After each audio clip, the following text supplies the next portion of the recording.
আসসালামু আলাইকুম। ওয়ালাইকুম আসসালাম। তো কি আপনি রাস্তায় কেন? রাস্তায় কেন? রাস্তায় আছি। এত রোদ্রের মধ্যে এই যে গাড়ি ঘোড়া চলছে, আপনি তো কিছু হতে পারে, তাই না? হ্যাঁ হ্যাঁ হ্যাঁ। আপনি রাস্তায় কেন বসে আছেন? একটু ফাঁকে থাকতে পারেননি? চুল কাটেন না কেন? চুল কাটছি। কাটিছেন? হ্যাঁ তো কাটার মতো তো দেখা যাচ্ছে না। খাবার খেয়েছেন? হ্যাঁ হ্যাঁ খেয়েছেন? হ্যাঁ। তো চলেন আপনাকে চুল টুল কেটে খাবার টাবার খাওয়াই দিই। কি খাবার খেয়েছেন আপনি? কি খাবার খেয়েছেন? ভুজে খাইছি। ভুজিয়া খাইছে? হ্যাঁ দুপুরবেলা কেউ কি ভুজা খায়? হ্যাঁ হ্যাঁ। না ভাত খায়? ভাত। ভাত, আপনি হ্যাঁ ভুজি খাইছেন? হ্যাঁ। আচ্ছা, ঠিক আছে, চলেন আপনাকে চুল টুল কেটে খাবার টাবার খাইয়ে দিই। টাকা দাও 50 টাকা। অবশ্যই টাকা দেবো আপনাকে, টাকা দেবো, জামা দেবো, লুঙ্গি কিনে দেবো, স্যান্ডেল কিনে দেবো। দিবেন না? হ্যাঁ হ্যাঁ দরকার নেই গুলো? হ্যাঁ হ্যাঁ এই যে দাড়ির জন্য কেমন লাগছে, আপনি যদি আপনি সুন্দর করে পরিষ্কার করে দিই ভালো লাগবে না? হ্যাঁ তো হ্যাঁ। চলেন আপনাকে পরিষ্কার করে দিই। পরে কাটবো না দেখ।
ওরা আপা মারবি নড়াচড়া করা যাবে না, কিন্তু নড়াচড়া করা যাবে না। মারবি না মারবি না। দাদা তোমার দাদা করবেন না। এখানেই থাকে ওনার বাসা কোথায় আসলে ওনার বাসায় মজুরপুরে ওনার আত্মীয় স্বজন সবাই আছে ওনার আত্মীয়স্বজন সবাই আছে। আমরা শুনেছিলাম যে এনা আগে লাইনে পড়াশোনা করেছে, করতে করতে আপনি ছাত্র কোরআনের হাতে কোরআনের হাফেজ তাহলে ওজন তো নিশ্চয়ই পারে তাই না আপনি সুরা শোনেন যে অবশ্যই অবশ্যই ওষুধ কেটে নেন অবশ্যই শুনবেন কোরআন হাতে আচ্ছা মানে এনে অনেক লোক দুই রকমের কথা বলে। কেউ কয় যে পাগল হয়ে গেছে কেউ কয় যে এই আড়াই কেটেন যে কেটে দিকে পাগল হয়। সে এরকম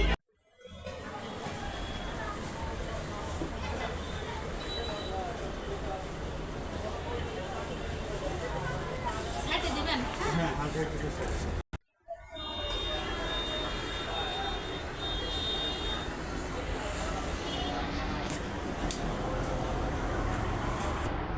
হয়ে গেছে মাসুদ, এটা হয়ে গেছে। আরেকটু দেখো কি সুন্দর চেহারা আছে, দেখো।